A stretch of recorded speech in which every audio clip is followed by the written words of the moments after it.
Morning. আশা করি সবাই ভালো আছো। আর আগের অঙ্কগুলো মানে আমরা করছিলাম সমান্তর শ্রেণীর সংক্ষিপ্ত উত্তরধর্মী যে অঙ্কগুলো আগের ভিডিওতে ছিল, মানে সংক্ষিপ্ত 15 পর্যন্ত, এগুলো সব করে নিয়েছো, নিশ্চয়ই করেছো।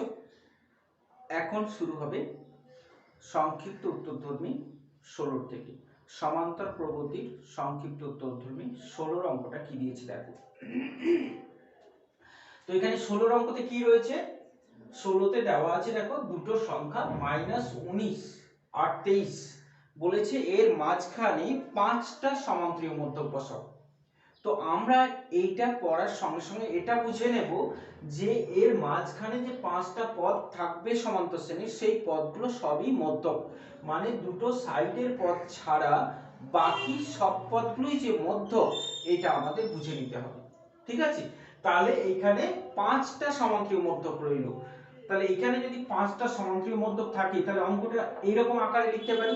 দেখো যখনই আমি এইরকম আকারে লিখে দেব তখন তোমার মনে হবে অঙ্কটা আমি কোথাও যেন করেছি, তাই না? 3টে 4টে 5টা শূন্যস্থান যদি দেওয়া হয়, তারপরে যদি 23 থাকে, তাহলে এই অঙ্কটা আমরা করেছিলাম দেখো অতি সংক্ষিপ্ত 3-এ ছিল। তো অতি সংক্ষিপ্ত 3-এ ঠিক এরকম ধরনের অঙ্ক করেছি।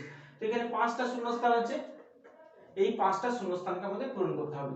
তার মানে এখানে তো a হচ্ছে -19, আর এইটা আমাদের শুধু ভুল যেটা হয়, সবাই যেটা ভুল করে, তোমরা করবে না, সেটা হচ্ছে এই 23টা কততম পদ। ভালো করে দেখো, মাঝখানে 5টা আছে, এই একটা 6টা, এই একটা 7টা, তার মানে 23 কিন্তু 7তম পদ। তাহলে এইটা ভুলে গেলেই কিন্তু অঙ্কটা ভুল হয়ে যাবে। 23 কিন্তু 7তম পদ। আর t7 মানে আমরা জানি a + 6d, 7d লিখবে তো ভুল হয়ে যাবে, a + 6d। তো এখানে a এর মানটা বসিয়ে নিশ্চয়ই d পেয়ে যাব। আর d যখনই পেয়ে যাব তখনই এইটার সঙ্গে d যোগ করে দ্বিতীয়, দ্বিতীয়র সঙ্গে d যোগ করে তৃতীয়, তৃতীয়র সঙ্গে d যোগ করে চতুর্থ, সব পদগুলো বের করতে পারবো। ঠিক আছে, তারপরে 17টা দেখো, একই রকমেরই অঙ্ক আছে, 4 আর 31।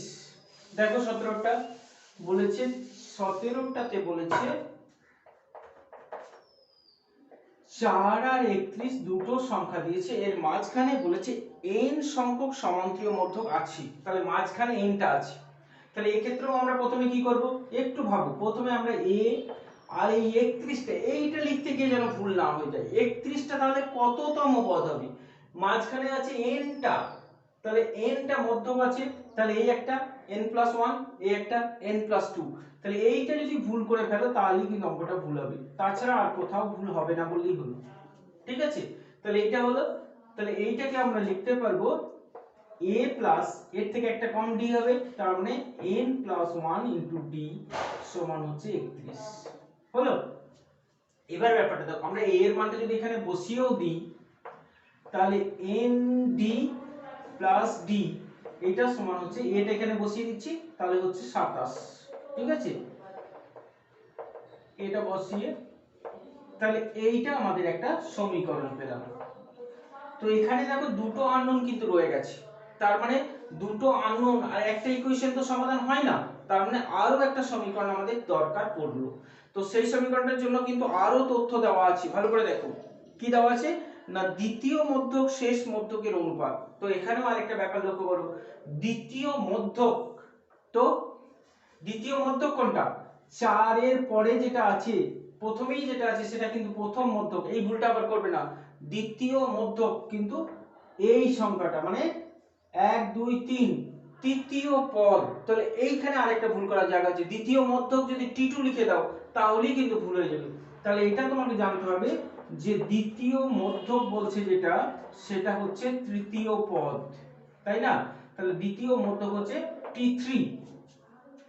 আর শেষ মধ্যক, এটা তো একটু দেখো, এখানে একটু ভেবে নিয়ে অঙ্কগুলো করতে হবে। হ্যাঁ, খুব তাড়াতাড়ি মানে ধরপড় করে যা হোক একটা কিছু করে দিলাম, এটা না। শেষ মধ্যক বলতে কি হবে, 31টা কততম পদ, 31টা হচ্ছে n+2 তম পদ। শেষ মধ্যক বলতে ঠিক 31 এর আগেই যেটা আছে, তাই না? তার মানে সেটা কততম পদ হবে, তাহলে শেষ মধ্যকটা হবে t n+1 তম পদ। মানে n+1 তম পদ লেখা হয় tn+1। তাহলে এখান থেকে আমরা লিখতে পারবো শর্তটা, এটাও একটা শর্ত হয়েছিল আমাদের, এটা হচ্ছে প্রথম শর্ত আর এটা হচ্ছে দ্বিতীয় শর্ত। তো দ্বিতীয় শর্তটা তাহলে কি, t3 মানে হচ্ছে a plus 2d R tn+1 মানে হচ্ছে a প্লাস একটা কম d, তার মানে nd। এই দুটোর অনুপাত হচ্ছে 5/14। তো এর মানগুলো তো আমরা জানি 4, তাহলে 4 + 2d বাই 4 + nd সমান হচ্ছে 5/14। ঠিক আছে, তাহলে এখান থেকে আমরা পাচ্ছি 56 + 8d equal to 20 + 5nd বা 8d - 5nd equal to হচ্ছে, একটু উল্টো লিখে ফেললাম, এখানে nd টা আগে আছে, তাহলে এখানে nd টাকে আমরা আগে লিখতে পারি। তাহলে 5nd - 8d equal to হচ্ছে 36। এটা 2 নম্বর সমীকরণ। নিশ্চয়ই 1 আর 2 থেকে সমাধান করে আমরা প্রথমে d পাবো, খুব সহজে nd কে কেটে দিয়ে d পাবো। d পেয়ে যাওয়ার পর d এর মানটা 1 নম্বরে বসিয়ে আমরা n এর মানটা বার করতে পারবো। ঠিক আছে, পারবে নিশ্চয়ই। তারপরে দেখো 18টা। তো এখানে দেখো বলেছে abc সমান্তর শ্রেণীতে আছে, দিয়ে একটা প্রমাণ করতে দিয়েছে। তো এমন যেন কখনোই না হয় যে অঙ্কটা আমি দেখলাম এটা নতুন অঙ্ক, এটা আমি কোনোদিন করিনি, এটা আমি পারবো না। তো অঙ্ক করতে গেলে কিন্তু এই জায়গাটা থেকে সব সময় বেরিয়ে আসতে হবে। যাই হোক, আমি তো অঙ্কটা মোটামুটি তো কনসেপ্ট আমার আছে যে এবিসি সমান্তর শ্রেণীতে আছে, এইটুকু তথ্য তো আমি জানি যে এবিসি সমান্তর শ্রেণীতে থাকার শর্ত। তাহলে আমি অন্তত সেইটা লিখেই শুরুটা করি। শুরুটা করার পর কোনো একটা রাস্তা তো পেতেও পারি না, না পেতে পারি সেখানে গিয়ে থামবো, তাই বলে প্রথমেই থেমে যাব না। ঠিক আছে, তাহলে প্রথমে আমরা কি দেখব, এবিসি সমান্তর শ্রেণীতে আছি। তাহলে এবিসি যদি সমান্তর শ্রেণীতে থাকে তাহলে আমরা নিশ্চয়ই লিখতে পারবো, দেখো আমরা জানি a + c = 2b লিখতে পারি, অথবা দেখো দু রকম ভাবে লিখে রাখবেন, যেটা যখন দরকার পড়বে তখন আমরা ব্যবহার করব। অথবা b - a = c - b লিখতে পারি, অথবা এটাকে ঘুরিয়েও বলতে পারি a - b = b - c বলতেই পারি আমরা, এটাকে বলতেই পারি আমাদের প্রয়োজন a - b = b - c, এটাও আমরা বলতে পারি, পারি তো। এবার যখন সব একই, ঘুরিয়ে ফিরিয়ে দেখলে যোগ বিয়োগ করে ডান দিক বাঁ দিকে লিখলে সবকটা একই, কোনোটাই কোনো ডিফারেন্স নেই। আমরা তো একই ছাড়া লিখতেই পারি না, তাই না? আমরা তো অন্য কিছু করতে পারবো না। তো সেই একই জিনিসকেই আমাদের বিভিন্ন আকার দেওয়া হয়, এটাই অঙ্কের কাজ। তো এখানে এইটা সমান 4abc, তো এটা প্রমাণ করতে দিয়েছি। তো এখানে আমরা কি দেখতে পাচ্ছি, দেখো এখানে আমরা না পাচ্ছি a + c বসাতে, তাহলে a + c নেই, এখানে a - c আছে, এখানেও তাই আছে, c - a আছে, বসাতে পারছি না, এখানে a + c বসাতে পারবো। তো এইভাবে একটা যেটা যেখানে যেটা বসাতে পারবো সেটা বসিয়ে দেবো। ঠিক আছে, তো এখানে এটা বসাতে পারলাম না, 2b, দেখো এখানে 2b - c রয়েছে না, তাহলে 2b - c কিন্তু আমরা এখান থেকে পাচ্ছি।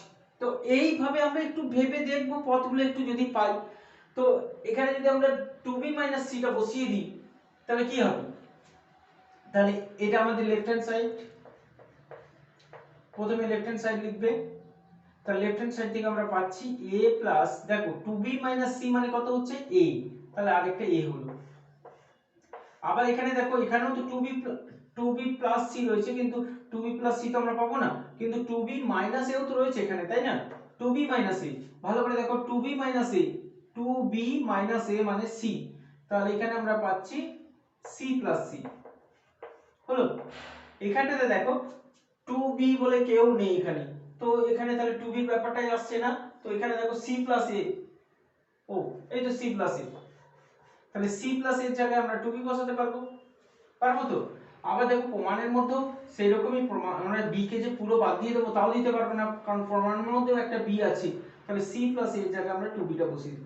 তো এই রকম এই অঙ্কগুলো তো নির্দিষ্ট কোনো পথ নেই, এই অঙ্কগুলোর নির্দিষ্ট কোনো পথ কিন্তু নেই, কেউ বলে দিতে পারবে না যে নির্দিষ্ট পথটা এটাই।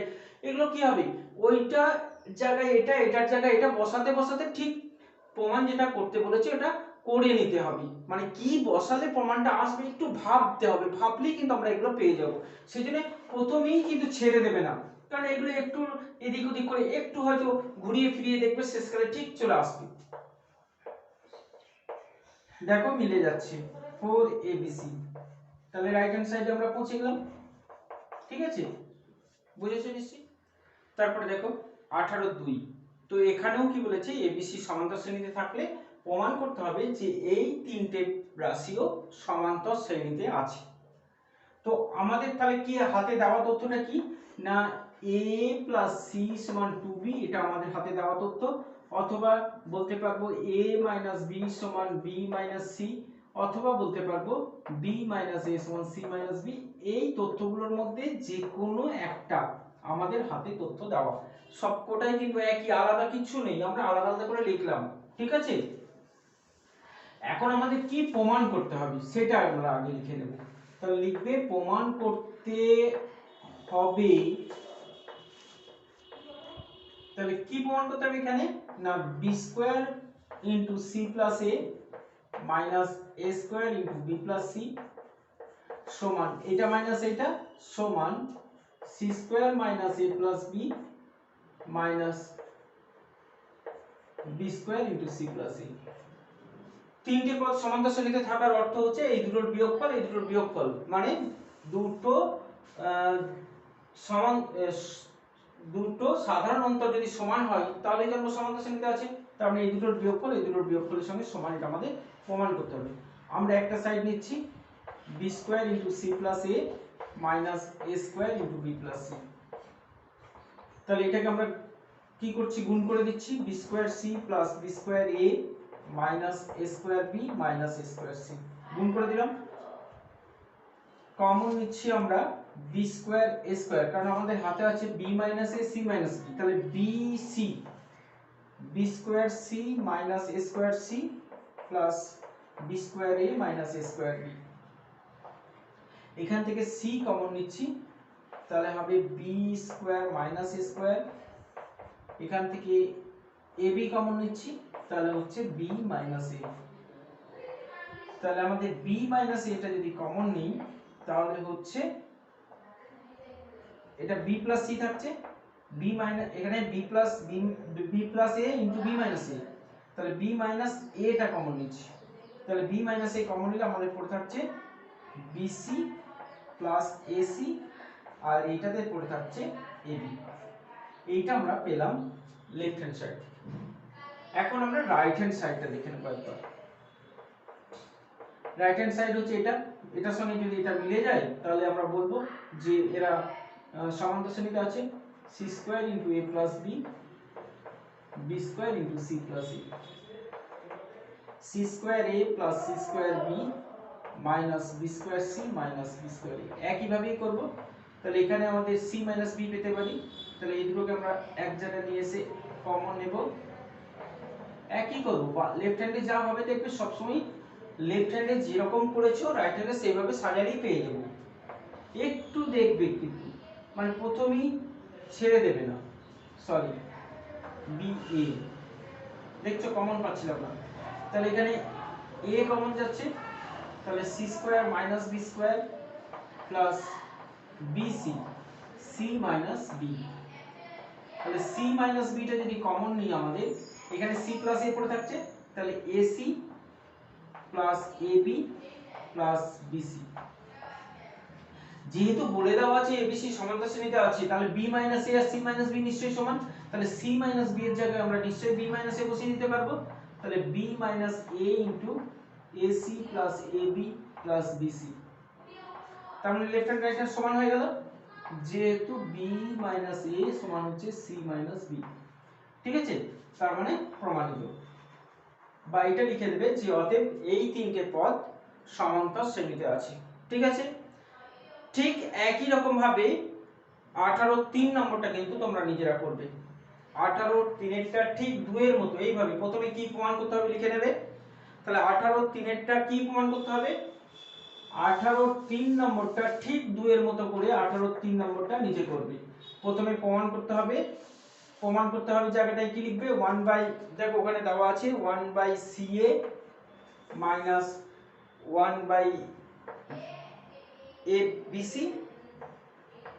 সমান 1 by AB minus 1 by CA, এটা প্রমাণ করতে হবে। তো এটা প্রমাণ করার জন্য আমরা এখানে লসাগু করে নেব। লসাগু করে নেওয়ার পর দেখব ওই তথ্যগুলোর মধ্যে কোনো একটাকে ব্যবহার করলে কিন্তু হয়ে যাবে। ঠিক আছে, এটা নিজে করছো। তারপরে দেখো 19এরটা, তো আবারও বলছি একটা অঙ্ক পড়ার পরই এটা আমি কোনোদিন দেখিনি, এটা পারবো না, এই মনোভাবটা থেকে সবসময় বেরিয়ে চলে আসতে হবে। আমি যতটা পারি ততটা করে দেখি না, তারপরেই তো কোনো রাস্তা পেয়ে যেতে পারি, এই মনোভাবটা নিয়ে আসতে হবে। দেখো এখানে p-তম পদ p বলেছে, তাহলে আমরা তো এগুলো লিখতে পারবো। তাহলে p-তম পদ মানে হচ্ছে আমাদের সবসময় বলেছি প্রথম পদটা হবে a, দেওয়া না থাকলে এগুলোকে একটু লিখে দেবে, না লিখলেও হবে, তবু একটু লিখে দেবে, খুব লিখে দিলে একটু ভালো হয়। তো সাধারণ পদ হচ্ছে d। তাহলে আমরা না লিখলেও সাধারণত প্রচলিত নিয়ম হিসেবে যখনই a আর d থাকবে সেখানে প্রথম পদ a আর সাধারণত d ধরে নেওয়া হবে, অতএব এই লাইনটা না লিখলেও তোমার চলে যাবে। তাহলে a প্লাস p-তম পদ, তার মানে হচ্ছে p মাইনাস 1 ইন্টু d, এটা সমান হচ্ছে ক্যাপিটাল P। তাহলে এটা আমাদের এক নম্বর সমীকরণ। a plus q minus 1 into d সমান হচ্ছে ক্যাপিটাল Q, এটা 2 নম্বর সমীকরণ। আর a plus r minus 1 into capital, এটা সমান ক্যাপিটাল R, এটা 3 নম্বর সমীকরণ। এবার আমাদের প্রমাণ করতে দিয়েছে, দেখো small p into q minus r plus q into r minus p plus r into p minus q, এটা সমান আমাদের 0 প্রমাণ করতে দিয়েছি। তাহলে আমরা লেফট হ্যান্ড সাইড নেব। তাহলে লেফট হ্যান্ড সাইডে কি করবে এখন, তো আমরা এখন নিশ্চয়ই p small q small r এর মান তো পাচ্ছি না, কিন্তু capital P capital Q capital R এর মানগুলো তো পেয়ে যাচ্ছি। তাহলে এখানে ক্যাপিটাল Q ক্যাপিটাল R, এই ভিতরে ক্যাপিটাল গুলোর মানগুলো আমরা এখানে বসিয়ে দেবো। মানগুলো বসিয়ে দেওয়ার পর সবটা গুণ করে দিলে নিশ্চয়ই আমাদের প্রমাণ হয়ে যাবে। তো এটা আমরা করে দেখতেই পারি, তাই না? তাহলে এটা নিজে চেষ্টা করে দেখবে, নিশ্চয়ই হয়ে যাবে। তারপরে দেখো 20, তো 20 অঙ্ক যেগুলো দিয়েছে এগুলো মোটামুটি বলতে পারো 18 মানে অপোজিট আর কি, 18 মতোই হবে, এগুলো 18 মতোই হবে। তাহলে তো প্রথমে বলেছে এরা সমান্তর শ্রেণীতে আছে, প্রমাণ করতে হবে ওরা সমান্তর শ্রেণীতে থাকবে। তো প্রথমে যেহেতু এরা সমান্তর শ্রেণীতে আছে বলে দিয়েছি, সমান্তর শ্রেণীতে আছে, তাহলে সমান্তর শ্রেণীতে থাকার শর্ত আমরা এখানে ব্যবহার করতে পারবো। তার মানে আমরা লিখতে পারবো যে c plus a by b minus b plus c by a সমান a plus b by c minus c plus a by b, তাই না? তিনটে সংখ্যা সমান্তর শ্রেণীতে থাকার শর্ত আমরা লিখতে পারি এটা মাইনাস এটা সমান এটা মাইনাস এটা, বা এই দুটোতে আমরা লসাগু, এটা কিন্তু দুটো পক্ষ আমরা একসঙ্গে ব্যবহার করতে পারবো কারণ এই দুটো দেওয়া আছে সমান, এটা সমান এটা।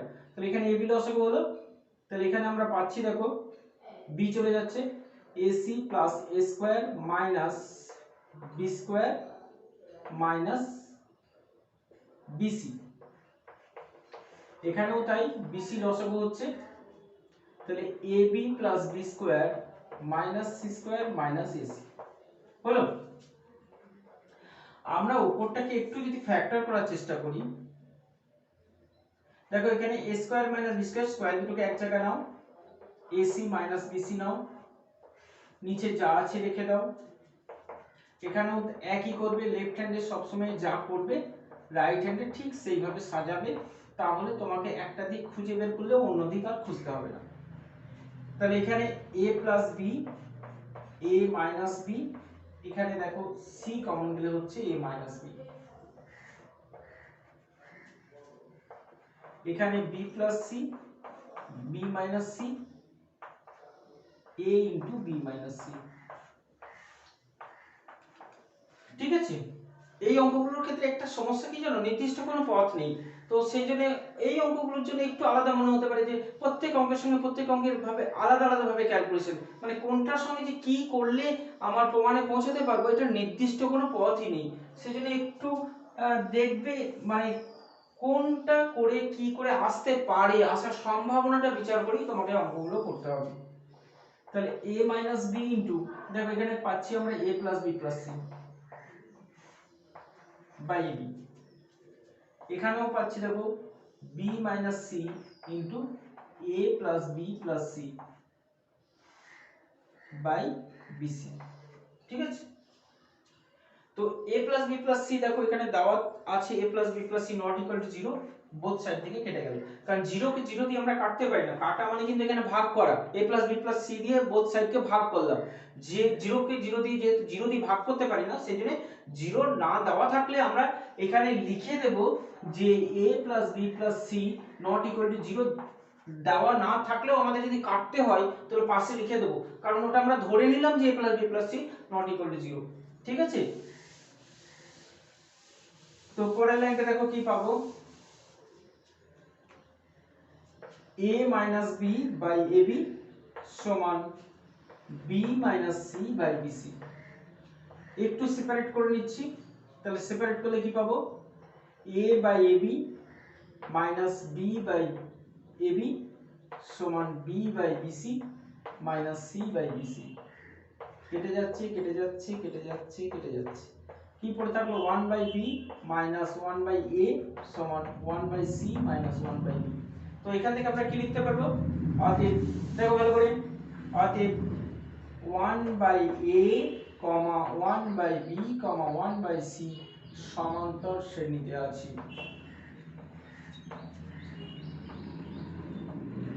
নিশ্চয়ই এটা লেখা যাবে, বুঝেছো নিশ্চয়ই। ঠিক একই রকম ভাবে 20-2 আর 20-3 তোমরা বাড়িতে করছো, একই রকম ভাবেই হবে। ওই যে বললাম, তবে একই রকম বললাম কিন্তু একদম হুবহু এক হবে তার কোনো কথা নেই, একটু তোমাকে নিজের মতো করে পাল্টিয়েও দিতে হতে পারে, সেটা কিন্তু তোমাকে করতে হবে। ঠিক আছে, তাহলে আজকে এই পর্যন্ত রইলো, আমরা পরের ভিডিওতে পরের অঙ্কগুলো দেখব, ততক্ষণ এগুলো করে নেবে। ঠিক আছে।